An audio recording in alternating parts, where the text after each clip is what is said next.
For many in Britain during the early 20th century, the Royal Navy stood as a symbol of national pride and security. Among its many renowned vessels, one battleship would rise to unique prominence: HMS Nelson. Named in honor of the legendary Vice Admiral Horatio Nelson, this ship carried more than just artillery and armor. It bore the weight of a proud maritime tradition and the expectations of a nation anxious about maintaining global influence at a time when treaties and constraints shaped every new design.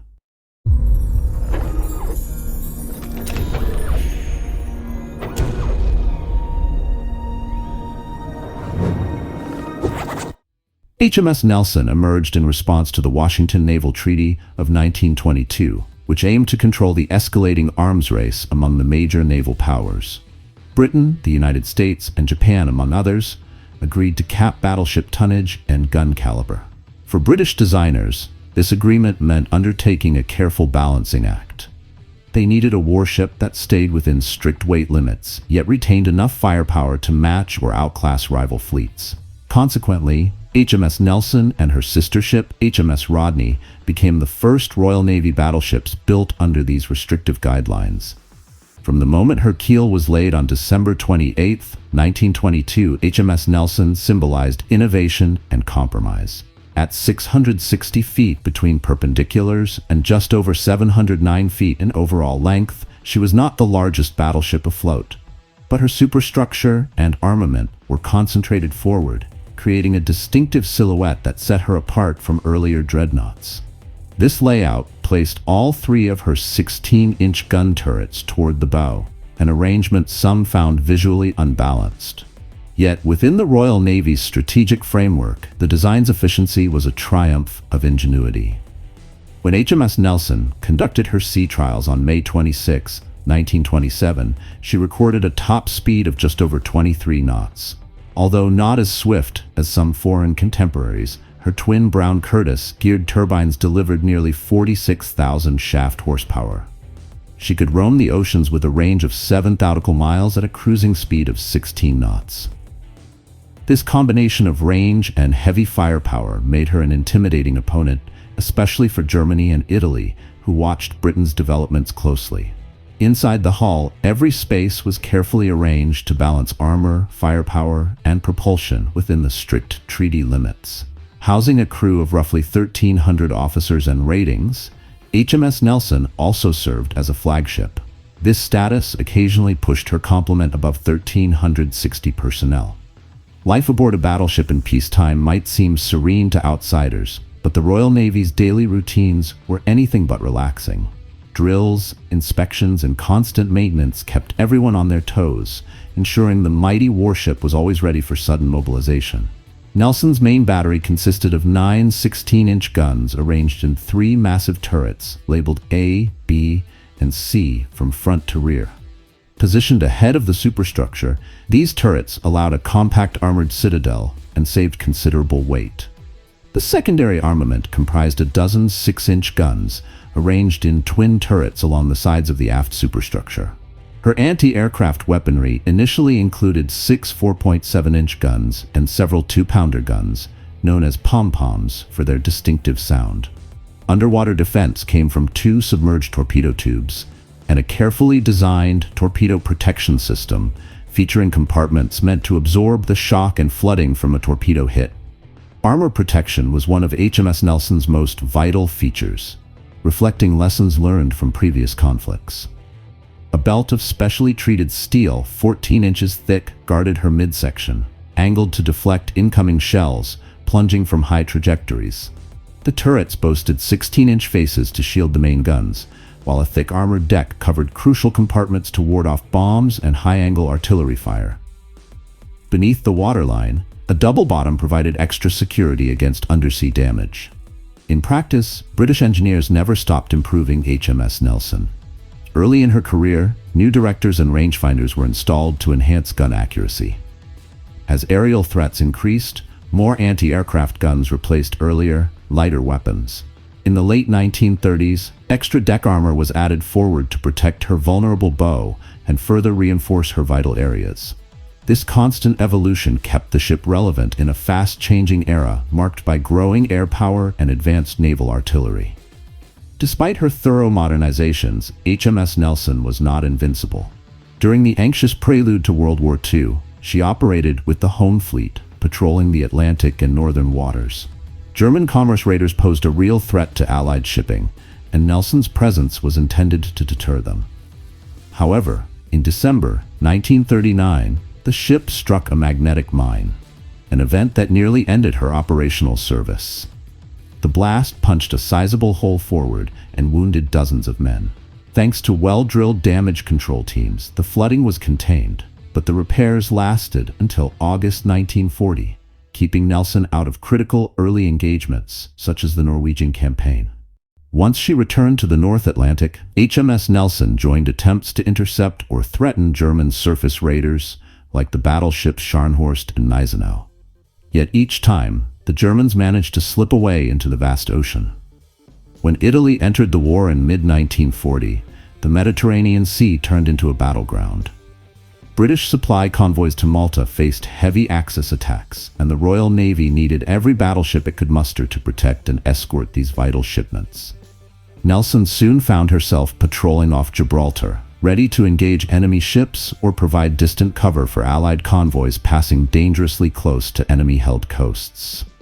Her involvement in Malta convoy missions showcased the ship's value.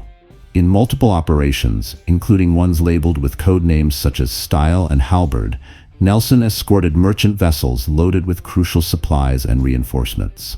The Mediterranean theater was rife with challenges: airstrikes, submarine ambushes, and the ever-present threat of Italian heavy cruisers or battleships emerging from harbors like Taranto or La Spezia.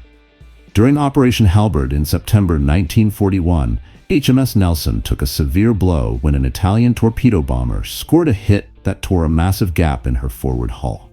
Miraculously, there were no casualties among her crew, though the extensive damage would have spelled disaster without timely remedial action. For the sake of maintaining secrecy, Nelson continued her mission at reduced speed, concealing the full extent of her injuries until the convoy was safe. After emergency repairs in Gibraltar, she limped back to Britain for permanent fixes. By mid-1942, HMS Nelson was steaming toward new assignments. The Royal Navy's strategic situation demanded that every combat-ready battleship participate in convoy escorts, amphibious operations, and blockade duties. In August 1942, the Royal Navy launched Operation Pedestal, one of the most critical attempts to resupply the besieged island of Malta. Vice Admiral Edward Seffret chose Nelson as his flagship for this perilous undertaking. Although the fleet endured relentless Axis attacks that sank the carrier HMS Eagle and ravaged many supply ships, Nelson herself avoided major damage. Her formidable anti-aircraft defenses, enhanced by constant modifications, contributed to her survival. Even so, tragedy was never far at sea, and the oppressive knowledge that one well-placed torpedo could end the mission loomed over every sailor's mind. By late 1942, the Allies prepared for Operation Torch, the invasion of French North Africa. Force H, a naval group based in Gibraltar, played a central role. Once again, HMS Nelson was on hand to protect troop transports, deter Vichy French ships, and ensure that the amphibious landings proceeded with minimal interference from the Axis powers. While the landings in Morocco and Algeria represented a major turning point in the war, they also stretched Allied naval resources thin across a broad front. Nelson's duties during Torch included covering subsequent convoys and, if necessary, delivering gunnery support against coastal defenses. The battleship's presence radiated confidence to Allied commanders and signaled Britain's commitment to winning the war at sea. The 1943 invasion of Sicily, codenamed Operation Husky, demanded extensive naval cooperation between Britain and the United States. HMS Nelson, along with other capital ships like HMS Rodney, found itself patrolling off the landing beaches, ready to unleash its 16-inch guns should the Axis forces resist ferociously. Later, during Operation Baytown, the Allies targeted mainland Italy, and Nelson's main battery bombarded strategic positions before the troops landed. In Salerno, she fired shells in a high-arcing barrage to deter swarming German torpedo bombers from making effective attacks. The battleship's 800-pound shells often created columns of water and bursts of flame along enemy positions, demonstrating the terrifying reality of naval gunfire support. One of the turning points for Italy was its decision to leave the Axis side in 1943. The official surrender was signed on September 29th aboard HMS Nelson herself, under the watchful eyes of high-ranking Allied officers and representatives of Marshal Pietro Badoglio's government. This historic moment underscored the ship's symbolic power. A vessel built under treaty constraints had grown to embody Allied cooperation and success. Following the surrender of Italy, HMS Nelson returned to British waters to prepare for one of the most ambitious amphibious assaults in history, the Normandy landings in June 1944. Armed with the lessons of previous operations, the Allies spent months planning landings on the heavily fortified beaches of German-occupied France. On D-Day, Nelson once again provided naval gunfire, hammering German positions inland and along the shoreline. Yet fate showed its unpredictability when the battleship struck two mines on June 18th. The explosions caused structural damage so severe that she had to withdraw for repairs, missing the intense fighting that followed, but surviving to fight another day. Shipped off to the Philadelphia Naval Shipyard in the United States for more permanent repairs, Nelson gained upgrades to her anti-aircraft suite, additional radars, and improved fire control systems. She returned to Britain in January 1945, just in time to set sail for the Eastern Fleet in the Indian Ocean. Here, she arrived in Ceylon, now Sri Lanka, by early July 1945. With the war in Europe concluded and Japan on the brink of surrender, the Royal Navy prioritized operations in Southeast Asia. Nelson took part in coastal sweeps off the Malay Peninsula, known as Operation Livery, seeking to neutralize any remaining Japanese resistance or supply routes.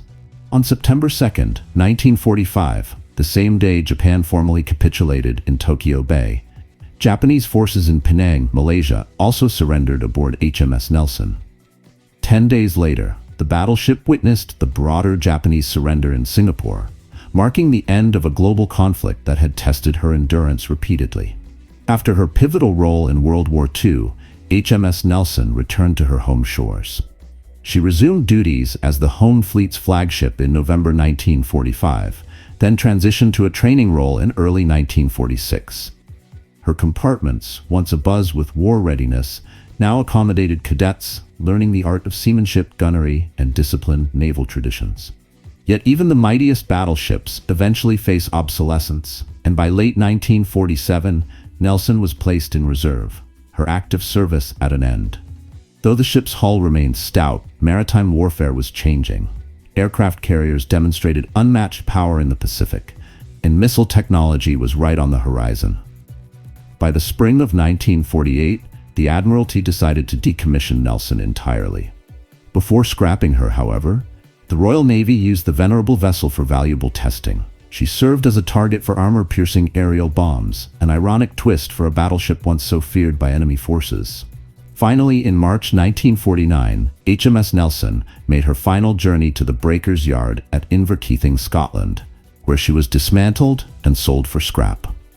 Even though her physical presence vanished, HMS Nelson's legend endures.